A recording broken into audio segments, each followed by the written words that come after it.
Hello everyone, welcome back to video lecture series of linear integrated circuit fourth semester electronics. Unit 2 में हमने previous video में inverting amplifier क्या होता है, non inverting amplifier क्या होता है, साइन चेंजर क्या है, स्केल चेंजर क्या है, ये सब हमने प्रीवियस वीडियो में कवर किया है। तो आज की इस वीडियो में हम वोल्टेज फॉलोवर क्या होता है इसके बारे में जानेंगे। तो वोल्टेज फॉलोवर एक बहुत ही इंपॉर्टेंट टॉपिक है, इसको आप आसानी से समझ सकते हो, बहुत ही आसान होता है। तो आप ध्यान से देखिए इस वीडियो को, आपको पूरा समझ में आएगा। तो चलिए शुरू करते हैं वोल्टेज फॉलोवर के बारे में जानना, ठीक है। तो वोल्टेज फॉलोवर को हम यूनिटी फॉलोवर भी कहते हैं और बफर एम्पलीफायर भी कहा जाता है। ऐसा क्यों इसको कहा जाता है, चलिए इसके सर्किट से समझते हैं। तो सबसे पहले हम ये जानते हैं कि जो हमारा वोल्टेज फॉलोवर है वो एक नॉन इन्वर्टिंग एम्पलीफायर होता है। तो सबसे पहले हम एम्पलीफायर का सिंबल बनाएंगे। यहाँ पर इन्वर्टिंग टर्मिनल होता है इसका, यहाँ नॉन इन्वर्टिंग टर्मिनल, यहाँ पर plus VCC power supply apply होता है, यहाँ पर माइनस VEE पावर सप्लाई होता है, ठीक है। और यहाँ से हमारा आउटपुट वोल्टेज प्राप्त होता है, ठीक है। तो यहाँ हमारा ये एक नॉन इन्वर्टिंग एम्पलीफायर है, यानी कि नॉन इन्वर्टिंग टर्मिनल पर हमारा इनपुट सिग्नल अप्लाई होगा। नॉन इन्वर्टिंग का मतलब पॉजिटिव, ठीक है। तो पॉजिटिव टर्मिनल पर हमारा इनपुट सिग्नल यहाँ पर अप्लाई कर देंगे तो हमारा ये एक नॉन इन्वर्टिंग टर्मिनल कहलाएगा। जैसे कि हम यहाँ पर पॉजिटिव टर्मिनल पर इनपुट वोल्टेज Vin अप्लाई कर दिए और इन्वर्टिंग टर्मिनल को हम यहाँ से ग्राउंड कर देते हैं एक रेजिस्टेंस लगाकर, ठीक है। बट हमारा जब फीडबैक होता है वो हमेशा किससे अप्लाई होता है, इन्वर्टिंग टर्मिनल पर। तो इन्वर्टिंग टर्मिनल हमारा इस तरह से फिजिकली यहाँ शॉर्ट हो जाता है। ये है हमारा वोल्टेज फॉलोवर या बफर एम्पलीफायर का सर्किट। तो इसको यदि आप समझ गए होंगे कि किस तरह से बनता है तो आपके लिए बहुत आसान है समझना, बहुत आसानी से आप समझ जाइएगा। देखिए इसमें है ही नहीं कुछ, इसमें देखिए क्या है, नॉन इन्वर्टिंग एम्पलीफायर कहलाता है क्योंकि नॉन इन्वर्टिंग टर्मिनल पर हमारा इनपुट सिग्नल अप्लाई, ठीक है। तो यहाँ हम क्या देख रहे हैं इस सर्किट में, यहाँ हम देख रहे हैं कि यहाँ पर एक ए है, ए पॉइंट से यहाँ पर फीडबैक अप्लाई किया गया है जो ये फिजिकली शॉर्ट सर्किटेड है ना। फिजिकली दिख रहा है कि इसे शॉर्ट किया हुआ है, ए से डायरेक्ट आउटपुट वोल्टेज शॉर्ट है। तो लिखेंगे due to physical short circuit को ऐसे लिख देते हैं डायरेक्ट, ठीक है, शॉर्ट में, ठीक है। तो शॉर्ट सर्किट के कारण फिजिकल शॉर्ट सर्किट, क्यों, क्योंकि ये दिखाई दे रहा तो फिजिकल शॉर्ट सर्किट इसको कहें, जो दिखाई देता तो फिजिकल शॉर्ट सर्किट।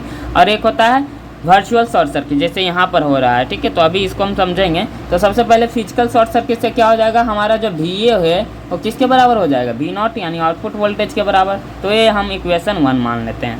फिर दूसरा क्या हो जाएगा, due to virtual short circuit. देखिए ये दोनों टर्मिनल के बीच क्या होता है, हमारा वर्चुअल, यदि ग्राउंडिंग होता है तो वर्चुअल ग्राउंड कॉन्सेप्ट लगता है। यहाँ देखिए शॉर्ट सर्किट हो रहा है, दोनों का शॉर्ट हो रहा है इस इनपुट वोल्टेज से। तो लिखेंगे due to virtual short circuit के कारण हमारा VA किसके बराबर हो जाएगा, यहाँ पर Vin इनपुट वोल्टेज के बराबर हो जाएगा। ये हमारा इक्वेशन 2 है। तो आई होप आपको ये सब समझ में आ रहा होगा आसानी से, ठीक है। तो ये हो रहा है, ठीक है।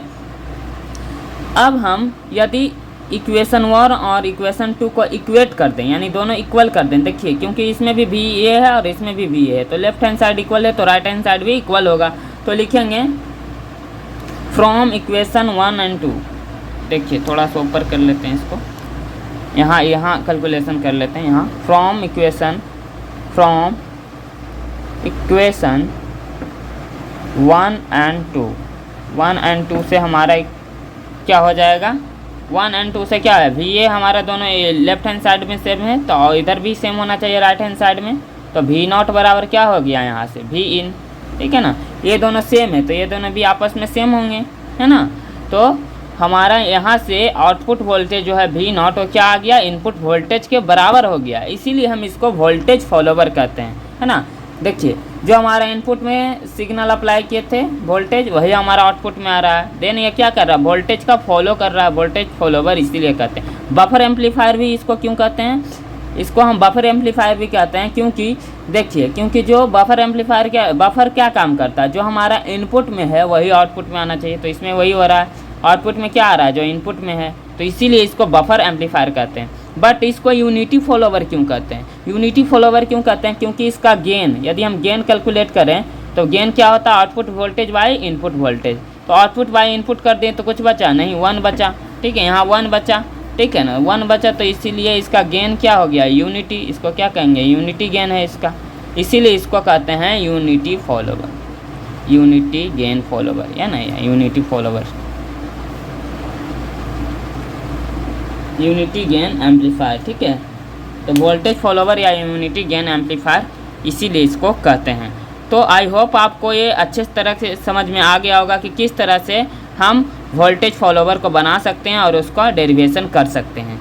तो अगर आपको ये समझ में आया हो तो वीडियो को लाइक कीजिए, नए हैं चैनल को तो सब्सक्राइब कीजिए इसी तरह के इन्फॉर्मेटिव वीडियो देखने के लिए। हम मिलते हैं नेक्स्ट वीडियो में, तब के लिए धन्यवाद।